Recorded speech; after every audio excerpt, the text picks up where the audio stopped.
Recently, we went over some of our favorite unexpected samples in hip-hop, and now we're gonna do more. Here we go. Home by Bone Thugs-n-Harmony featuring Phil Collins, sampling Collins' Take Me Home, comes with the bonus of the masterpiece of a music video with Bone Thugs and Phil Collins just hanging out, walking around. Phil Collins just kind of stands there solemnly like, co-signed. It's perfect. Bone Thugs actually flew to Switzerland just to make sure they could give us this gift to humanity while also making Phil Collins an honorary Bone Thug, christening him Chrome Bone. This song sees Bone Thugs-n-Harmony processing some pretty heavy topics in the most Bone Thugs way possible, and if you know them, you know what I mean. I'm not sure in what context I would just put this on and listen to it, besides enlightening others of its existence, but I just love the fact that this happened.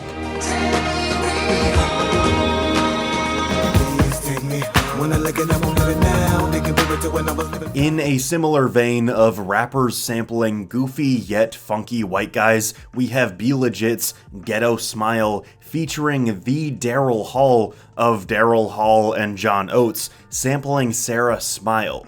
The things Daryl Hall sings in this song, you truly have to hear to believe. On top of the unlikely collaboration, this song exceeds all expectations. We have Be Legit rapping in his signature style, familiar to any Bay Area rap fans and beyond, just reminiscing over a classic G-Funk beat. There's something so timeless about this song in how it seamlessly combines the two artists. There's also painfully little information on the making of this song, but I did find a quote from Be Legit I think we can all agree on.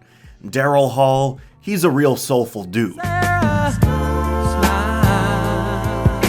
A young hawk in the hood playing chase.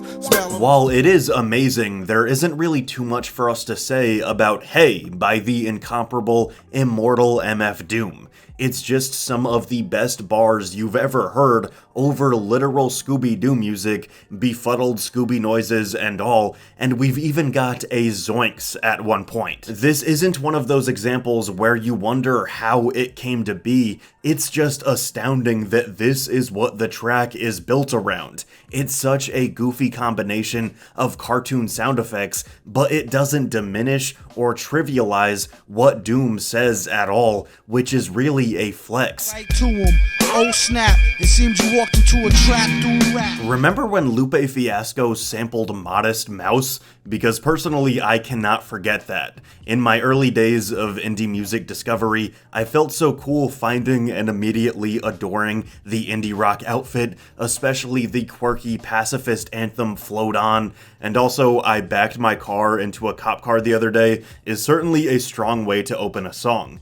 You know the story, we all love Float On by now, including Chicago rapper Lupe Fiasco. The Modest Mouse interpolation here is instantly recognizable, but still subtle enough that it's not distracting. In fact, that instant recognition made me appreciate both songs even more. It takes on a fluttering, breezy quality that complements the message perfectly, and it maintains that anthemic characteristic that Float On had, while actually adding an extra layer of importance now that it's coming from someone who's been through so much throughout his career just to see some recognition. The track itself serves as a not-so-subtle dig against his then label, Atlantic Records, who had delayed his highly anticipated album Lasers for 2 years. Remember a while ago in the B.O.B. video when we mentioned the studio exec that called Lupe whack?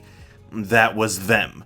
On top of this though, at its core, it is a really uplifting, we made it song, and I can't think of anyone more deserving of that moment than Lupe.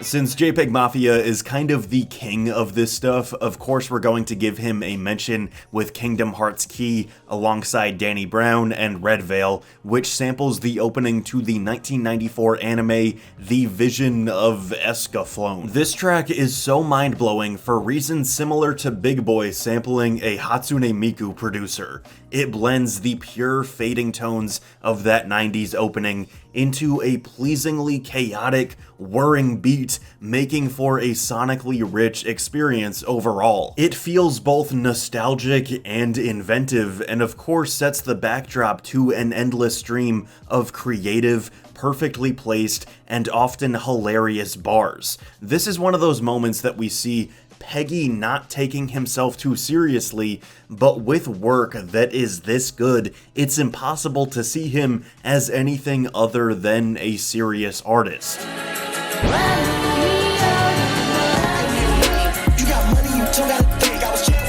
While we're at it, let's briefly mention Betamail Strategies 2, which makes use of Uka by Yoko Kanno from 1999's anime Turn A Gundam. The original is possibly one of the most beautiful, serene pieces of music I've ever heard used in an anime. It lends a verdant quality to Betamail Strategies, making the switch up later in the song even more jarring and captivating as the lush green from the beginning transforms into sounds like sharp, screeching metal, returning to the piece of Uka for only a breath at the end, creating a perfect loop. Ain't no details, ain't no conversations.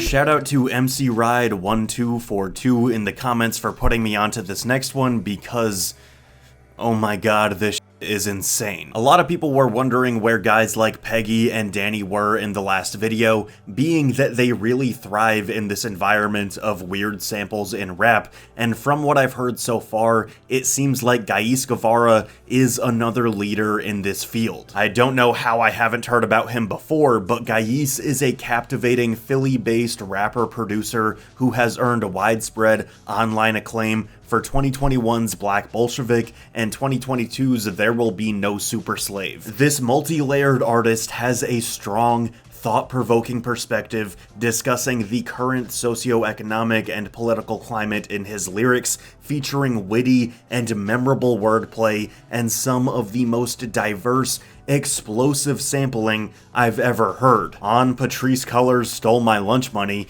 we see the young, bold rapper taking aim at Black Lives Matter founder Patrice Colors, the idea generally being that the BLM organization hasn't made enough of a change with the tools at their disposal. The song accuses her of being out of touch, with some references to the $6 million secret mansion that was allegedly using donation funds to throw lavish parties. Guevara also has a song called Sean King Isn't Seeing Heaven, highlighting this recurring theme of individuals capitalizing financially on important political movements in the US. The song we're analyzing starts with a 1994 Smoky Mountain Wrestling promo from New Jack, one of the most electrifying, intense performers in wrestling history. Similar to Ghais, New Jack was unapologetic with his boundary pushing, blurring the lines between art and reality, pissing plenty of people off in the process. During this specific promo, he was looking to draw heat or get everybody in the crowd to hate him, and in front of a bunch of rednecks in a post-beating of Rodney King world, New Jack gives a shout out to O.J. Simpson, saying, "Two less we gotta worry about, you understand? Keep up the good work." Baby, two less we got to worry about. You understand? Keep up the good work. So, after having that as your introduction, and this politically charged experimental rap song is going on, there is anguish, grieving, and pain. We get one of the best beat switches I've ever heard that defines the word unexpected as we go to After Last Night by Silk Sonic. What? There's something that feels uniquely modern about this juxtaposition of legitimate emotion mixed with fun, or at the very least, like, energy and some kind of playful satire and joking around, but being dead serious, you know what I mean? It's a similar kind of humor that is being backed by sincerity that has Peggy title a song, "I Cannot F***ing Wait Till Morrissey Dies," but I have to add that Guevara is the self-proclaimed only left-wing rapper that doesn't scare the hoes. I'm not even gonna try to play a snippet of the beat switch because you gotta listen to the whole thing yourself.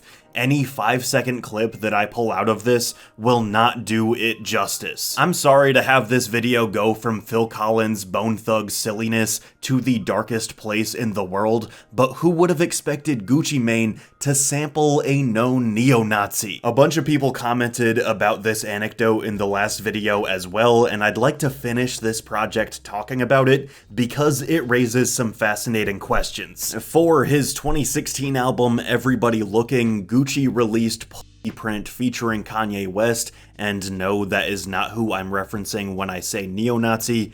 With production from Mars, Sway Lee, and Mike Will Made It, everybody got together and said, who's the absolute worst person that we could give some royalties to while making a song about pockets bulging with money like a woman's anatomic stamp? Or at least I imagine that's what happened. For a very simple 3-note synth sample that repeats throughout, that, trust me, they could have gotten away with making something similar from scratch if they wanted to, they sample Burzum, aka Varg Vikernes, aka Louis Cachet, aka neo-Nazi scum, and a literal murderer. Going down his Wikipedia page is definitely a rabbit hole to fall down into, but long story short, this guy was very influential in the Norwegian black metal scene. He's a good musician, sure, but he's also a fan of burning down churches, killing people, and while he was incarcerated, he got to work starting a neo-Nazi organization, and since his release, he made a film about worshiping bears, he was a recipient of a terrorist manifesto, and he was a vlogger on YouTube.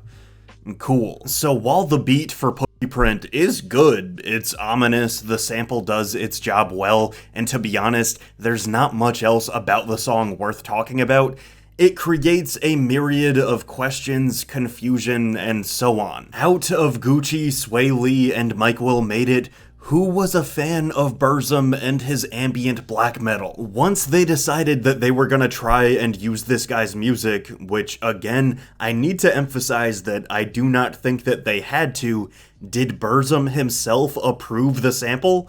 Because if this Nazi guy got on the phone with Gucci Mane and said, yes, you can use my ambient black metal for your trap song entitled Print, that is one of the funniest things I've ever heard. But beyond that, within this whole canon that we've been describing of sampling, conflicting genres colliding together, and extremely different people and messages merging into one new piece of art, how ethical is it for Gucci to basically force feed some terrible person onto his fan base? I imagine that 99% of the people that have listened to Print, whether it be a loyal Gucci fan or somebody in a club enjoying the track that's playing, I don't think these people know the full story, that they are by proxy or whatever nodding their head to this guy. Is that wrong? Is them using this sample condoning Burzum in some way?